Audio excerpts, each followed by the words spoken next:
You know when you're cleaning under your refrigerator and you stumble across this ghastly sight of a grape that somehow managed to fall and roll into this 1/2 centimeter slit underneath your refrigerator, and now it's this dry and shriveled, corroded looking thing? Well, we've all experienced that, and so has Watchtower. And they have found their grape in the form of Samuel Hurd. And they thought, reduce, reuse, recycle, why don't we have this guy host the next governing body update? Plus, we've been hearing a lot of reports that Jehovah's Witnesses are suffering from insomnia, so 2 birds, 1 stone. Let's talk about it.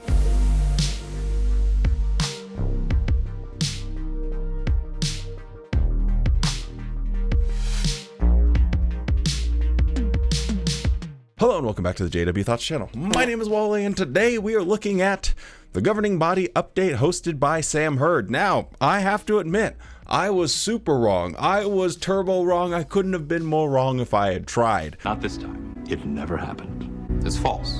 It never happened. It's a fake.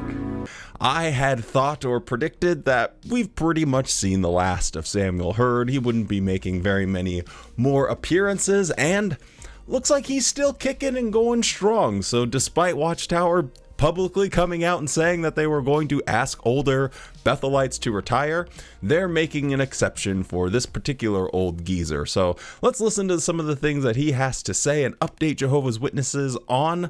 It's not going to be a long video, trust me. There's not a whole lot of stuff to chew on here. But anyway, let's do this real quick. Hey, before we get into it, drop a like, subscribe, all that other stuff, YouTube out of the way. Let's take a look, take a listen. Take a look. Take a listen. I don't even know what I'm going to say. I don't know what he's going to say. Let's find out together. Beginning with the 2026 convention series, the term special conventions will be replaced with international conventions. We'll have international conventions of varying sizes each year. As announced in our last update, we'll hold 19 international conventions around the world in 2026. Delegates will enjoy sharing in the field ministry, associating with local brothers and sisters, and taking part in other activities. So just as I got used to finally calling them special conventions, getting lambasted by people trying to knock some sense into me, always, Wally, they don't have international conventions anymore. They're called special conventions. How long ago were you a witness? Do you even know anything anymore? Well, by the time I finally got used to saying special conventions, now they're going back and calling them international conventions. So I have to just keep rewiring my brain. But such is the flipping and the flopping of JW lingo. This is mildly, put that out there, like you're at Taco Bell getting your different sauces. This is the mild one, okay? Mildly interesting because when they announced that the new governing body member, Jody Jedley, and I made a video about it and kind of just some of my musings and thinking about what is going on with getting someone that is has some expertise in real estate, what sort of vision possibly Watchtower is having for the next 10 to 15 to 20 years, like what their vision is going forward. And one of the things that I sort of put out there or postulated was that what if they had a reduction of their meetings, maybe like their Sunday meeting only, or like, I don't know, what if they went full-time Zoom only and you just had international conventions every year? Or even more often, a couple of times a year. And the reason I kind of thought that this way was because one of the things that the witnesses still have that gets them jazzed and excited and people pumped up is international conventions. Nothing really moves the needle for witnesses. Hey, we have a special preaching campaign. Yeah, the last special preaching campaign, I think I got about 3 emails from people that are believing Jehovah's Witnesses that all said the exact same thing. Yeah, we have this special preaching campaign, but they didn't give us any literature to do it. Like literally, we're supposed to have like this special watchtower and each person got like 3. So even the organization can't get excited about any of the things that used to be exciting. When I was a witness, it'd be like, oh, wow, another special campaign. And then after a while, it's like, oh my Lord, how many campaigns can we have per year? Anyway, but one of the things that they still have that I believe is exciting because it incorporates more than just Watchtower doctrine and sitting and listening to some old geezer yap about something from the book of Hezekiah, right? When you have these international conventions, they include like the one we had here in Seattle. There's whale watching, there's Mount Rainier tours, there's a lot of different activities that people can get involved with. It's a way that really brings Jehovah's Witnesses together and makes them feel like a big family. So I thought, if Watchtower is smart, they are going to lean into that more. They're going to try and do more of these international conventions. Plus, low-key, they kind of actually make money from it. Now, this is where I put on the full tinfoil hat. I can close my eyes and envision a situation where they use this as a way to say, man, wouldn't it be really nice if we had a building that we could have these international conventions in? Oh, boy, howdy, let's build it. Oh, we're tired of having such an expense for people to have to stay in hotels. Why don't we just build a couple of hotels real close to this building?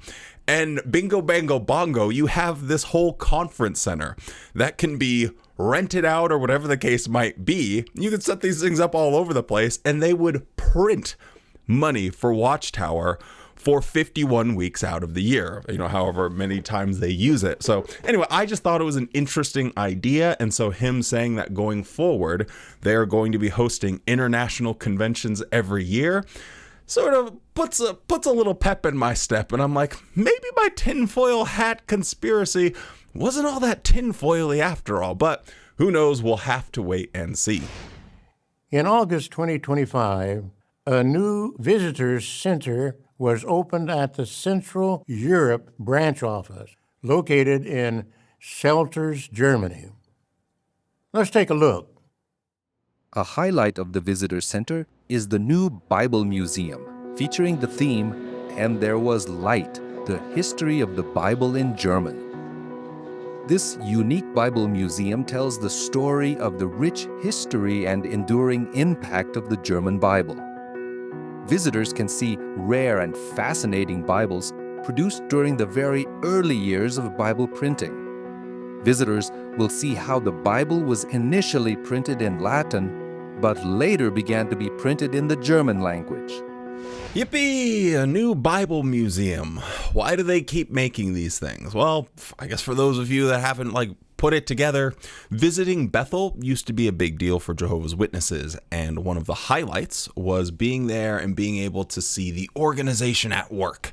And this was when in the heyday of Watchtower. They had a whole farm. There was cows and chickens and fields where they were growing stuff. They had these massive printing presses and shipping operations.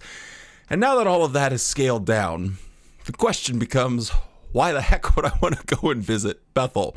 So these Bible museums are trying to get people excited, give them a reason to go and make a visit to Bethel.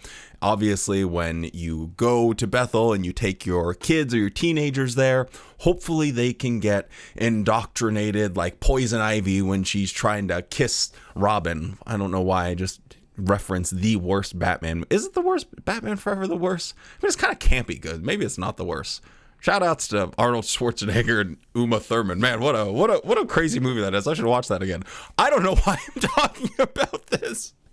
Her shtick is that she has poison and she kisses people. Watchtower wants to be like her and kiss people and infect them. And they're like, oh, I'm infatuated with becoming a Bethelite now. So they're giving people a reason to go to Bethel. And I guess that people would be excited to go and look at some old German Bibles or some rough facsimiles of them. I don't really know. Probably not going to work. Why would kids get excited about a museum? As Jehovah's people, we view the Bible as more than a vital piece of history. It's more than just a good book. We need Jehovah's direction, just like we need food, clothing, and shelter. That's how Jehovah created us. Jesus highlighted this truth in a simple but powerful statement.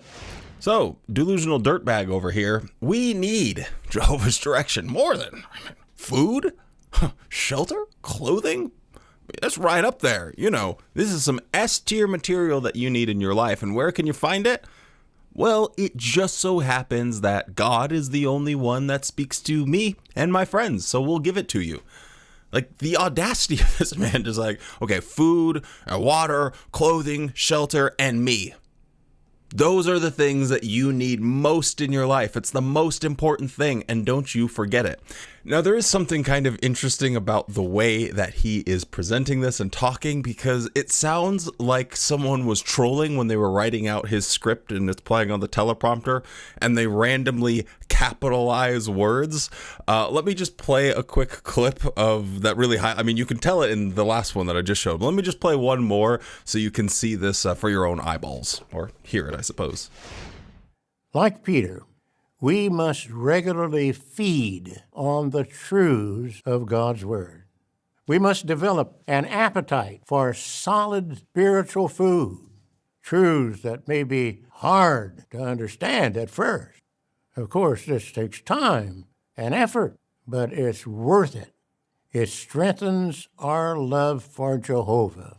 So Jehovah's Witness, especially elders, have this very specific cadence that they will use in order to make a point.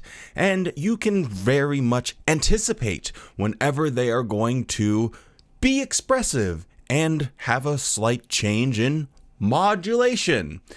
It's this cadence everyone's familiar with. It's the elder voice. We've heard it 100 billion times in our lives. And Sam Hurt is just doing this like to such a high caliber. I mean, he has perfected the elder voice, and he is really leaning into that bad boy. So shout outs to him. It sounds really goofy because he does it on random words, like even ones that don't make any sense. And we really have to hear the words that are coming from Jesus, because the end might soon be around the corner. It's just like, it's very disorienting.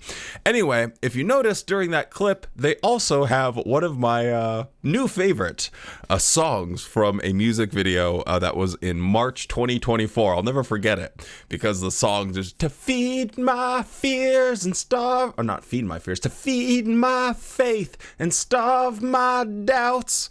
There was like imagery in that music video showing someone wrestling with the question of pursuing higher education. So let me just play that clip and we can see how poorly this has aged considering their recent changes they just made.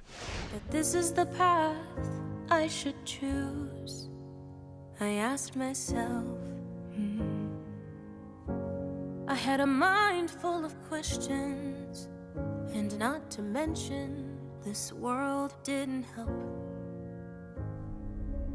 But I made the time to prove I really have the truth. When I have to deal with what distorts my view, this is what I do. I feed my faith and starve my doubts. I beg Jehovah, help me out to feed my faith and starve my doubts. And he answers me by giving me what I need to feed my faith. So, if you're a Jehovah's Witness teenager contemplating higher education in March 2024, you were humming along to feed my faith and starve my doubts, baby. You were going to turn that down so you could pioneer.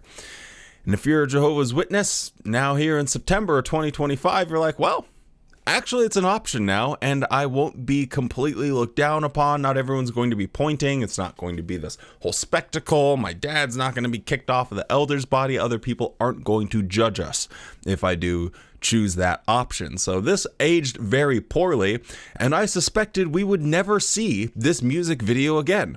Why in God's green earth would they show something that so obviously represents a significant change? And because it was so recent, like, there are real living human beings that experienced this transition that Watchtower had, and imagine how bitter they are. Hey, I remember that music video. That was the one that convinced me not to go to college, and then they changed it a year later. This is ridiculous.